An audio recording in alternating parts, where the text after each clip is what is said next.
அபயம் அபயம் என்னை ஆதரிக்கணும் சொல்லி வந்து ஓடி வந்து நீ விழுந்தாயே. யாரம்மா நீ? உனக்கு என்னம்மா அப்படிப்பட்ட கவலை? எங்களுடைய குறையை சொல்வதாக இருந்தா தாயே, எந்த ஒரு ஆபத்தாக இருந்தாலும் காப்பாத்துறன்னு கை போட்டு ஒரு சத்தியம் பண்ணுமா? சத்தியமா? ஆமா. சத்தியம் எதுக்கு தாயே? ஏமா? சத்தியத்திற்கு உயிர் என்பது கிடையாது. சத்தியம் என்பது ஒரு நிலையில்லாத பொருள். சத்தியமே வெல்லும், சத்தியமே கொல்லும் என்பார்கள். சத்தியம் எதுக்கம்மா? சத்தியம் வேண்டாம். எதுவா இருந்தாலும் நான் தீர்த்து வைப்பேன். காரணம், சரியான சந்திரன வம்ச பரம்பரைக்கு நான் வாக்குப்பட்டவள். அப்படியா? கொடுத்த வாக்குறுதியை நான் காப்பாற்றி தருவேன். அதனால எதுவா இருந்தாலும் சொல்லு, உனக்கு ஏற்பட்ட கவலையை நான் தீர்த்து வைக்கிறேன். அம்மா, ஏட்டிலே சர்க்கரைன்னு எழுதியிருந்தா அந்த இனிக்குமா? ஓ, இனிக்காது. அதனால அந்த சர்க்கரையை அள்ளி நாவினால ருசி பார்த்தாதான் சர்க்கரையுடைய அருமை தெரியும். நீங்க வாயால சொன்னா மட்டும் எப்படி அம்மா சத்தியமாகும்? அப்புறம் நீங்க சத்தியம் சொன்னீங்கன்னு செஞ்சீங்கன்னா எங்க சங்கதிய சொல்றோம். இல்லனா இந்த ஊர்ல ஒரு குளமா குளக்கரையா இல்லாமலா போயிரும். நாங்க எல்லாம் போய் அதுல விழுந்து சாகரம்மா. தாயே, என்னம்மா நீ சொல்வதை பார்த்தா எனக்கு பயமாக இருக்கிறது. ஏம்மா? ஒரு ஏரி குளத்துல விழுந்து நான் சாகிறேன் என்று சொல்லுகிறீர்களே. எங்களுடைய குறை அப்படி. அதனால பெண்ணென்றால் பேயும் மனமென்று சொல்லுவாங்களே. நாங்க என்னம்மா கேக்குறோம்? ஒரு சத்தியம் தானே கேக்குறோம். சத்தியம் பண்றதுக்கு எதுக்கம்மா எத்தனை யோசனை? சரி, கவலை வேண்டாம். சத்தியம் தானே உங்களுக்கு? ஆமா. சத்தியம் செய்த நானும் சகலரும் அறியத்தானே.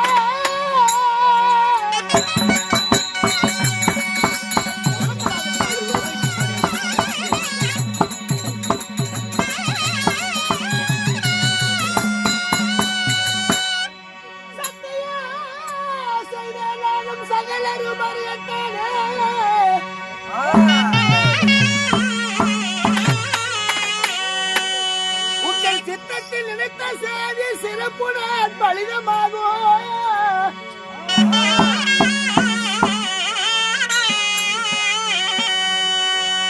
அத்தமா சாட்சியாக அண்ணன் ஹரிராமன் மீதில் ஆணையாக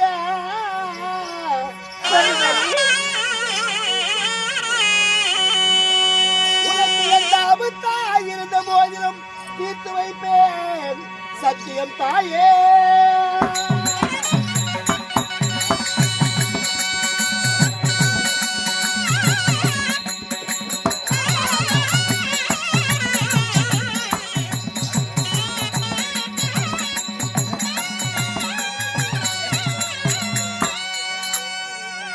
சத்தியம் செய்தேன் என்ற சகலரும் அறியவே.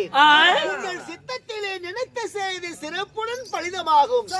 அந்தமாய் சாட்சியாக என் அண்ணன் ஹரிராமன் மீது ஆணையாக உனக்கு எந்த ஆபத்தா இருந்தாலும் தீர்த்து வைப்பேன். இது சத்தியம் தாயே. போதுமா? இப்படிதான் நீ யார்? இதுக்கு மேல எதுக்காக நான் முக்காடு போட்டுட்டு இருக்கணும்? அதனால நான் யார் தெரியுமா? நான் தான் பெருந்துருவா. ஆமாண்டி. என்னாச்சு அழுகுறா?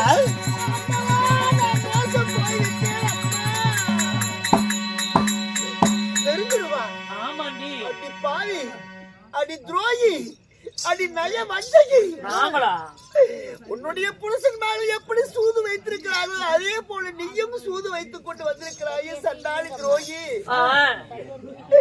உன்னுடைய புருஷன் மாதிரி என் புருஷன் மாதிரி செய்து சித்திரவதை ஒன்றா இரண்டா எடுத்து சொன்னால் ஏட்டில் அடங்காத தவறுகளை செய்தவன நீ உன்னுடைய புருஷன். இத்தனை இத்தனை தவறெல்லாம் செய்த பிறகும் என்னுடைய நாட்டுக்கும் என்னுடைய வீட்டுக்கும் வந்திருக்கிற பாவி சண்டாளி, எதுக்கு நீ வந்த? ஏண்டி வந்த? எந்த முகத்தோடு என்னை பார்க்க வந்திருக்கிறாய்? சொல்லடி. நாகக்கண்ணி, எங்களை நீ தவறாக நினைக்க வேண்டாம்.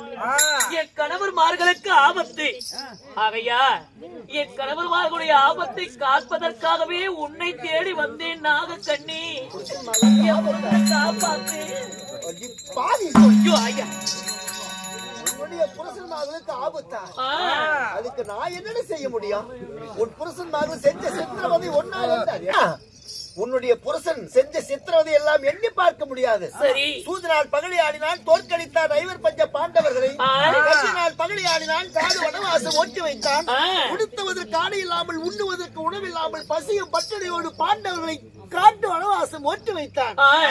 ஓட்டு வைத்தது மட்டுமில்லாமல் பிறகு போகக்கூடிய வழிகளிலே போய் குழிகளை வெட்டி வைத்தான். ஏன்? எதற்காக? அந்த பொய் குழிகளிலே விழுந்து மடிந்து விட்டால் நாடு நமக்கு சொந்தம் ஆகிவிடும் என்பதற்காக படுக்கப்பட்ட பாய்தலிலே பாம்பு முள்ளுகளை நட்டு வைத்தான் உன் புருஷன். ஏன்? விஷமேறி மடிந்து விட்டால் நாடு நமக்கு சொந்தமாகும் என்ற கெட்ட எண்ணத்தோடு. சரி, வேண்டி போகக்கூடிய வழிகளில் படுக்கப்பட்ட பாய்தலிலே பாம்பு முள்ளுகள் நட்டு வைத்தான். நடக்கப்பட்ட வழிகளில் நச்சு முள்ளுகளை நட்டு வைத்தான். இப்படி பல விதத்திலே கொடுமை செய்தான். இத்தனை செஞ்சது மட்டும் போதாமல் பத்தினி என்று சொல்லக்கூடிய தர்ம பத்தினியாக வாழக்கூடிய பாஞ்சாலி என்று சொல்லக்கூடிய ஒரு பெண்ணை இப்படி கூடியக்கூடிய பாரா சபையிலே மாளாத துயிலுருந்து மானப்பங்கம் செய்து பிறந்த மேலையோடு பார்க்க வேண்டும் என்று ஆசைப்பட்டான் உன்னுடைய புருஷன். எத்தனை தவறுகள் செய்திருக்கானடி உன்னுடைய புருஷன். ஒரு பெண்ணை கொண்டு வந்து மாளாத தொழில் உரித்து மான பங்கம் செய்து சித்திரவதை செய்து கொடுமைப்படுத்தி அவனுடைய உன்னுடைய புருஷன்.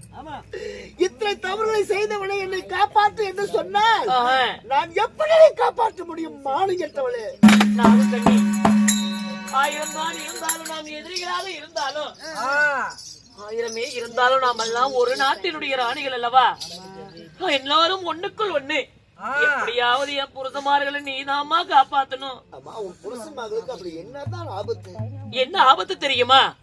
இதோ வடகோடி காலகத்தில் இருக்கக்கூடிய எங்களுடைய குடிமக்களுடைய குறை தீர்ப்பதற்காக என் கணவர்மார்கள் சரியாக 101 பேருமே வடகோடி கானகத்திற்கு வேட்டையாட போனாங்க. அங்க வேட்டையாட போன உடனே அந்த வடகோடி கானகத்திலே வலித்து வரக்கூடிய 21 சிரம் 22 கரங்கள் கொண்ட அந்த மகுடவத்தா சூரனா தான் வேண்டிய வரத்தை அந்த காளியம்மனிடத்திலிருந்து வாங்க வேண்டும் என்று சொல்லி என் கணவர்மார்களை 101 பேரையும் அந்த காளி கோயிலுக்கு பலி கொடுப்பதற்காக என் கணவர்மார்களை சிறைபிடித்து போய்விட்டான் அம்மா. அப்போ அதனால சுக்ராதேவி மைந்தர் சூரிய பகவான் உதித்து விட்டார். என் கணவர்மார்களை காளி கோயிலுக்கு பலி கொடுப்பதாக பிடிச்சு போயிட்டான். சரி, அதனால அந்த அரக்கனிடத்துல இருந்து எப்படியாவது என் புருஷனை நீதான் காப்பாத்தணும்.